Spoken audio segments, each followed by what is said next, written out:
Hello and welcome to Car Pros. Today we're going to show you how to change the air cabin filter in a 2000-2006 BMW X5. Okay, so the first thing we're going to do is remove these three body clips.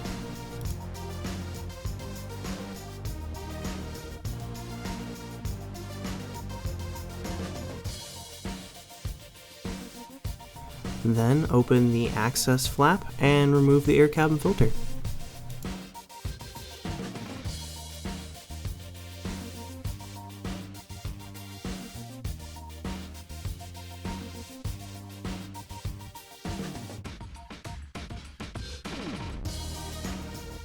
Compare your old new cabin filter to your new cabin filter and make sure that they are identical.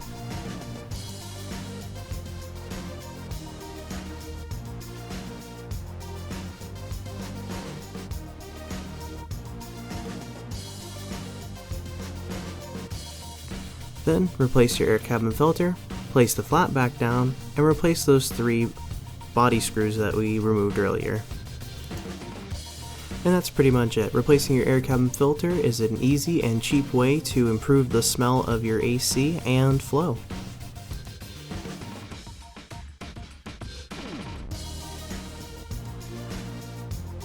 Thank you so very much for watching. If you have any questions, please visit 2carpros.com.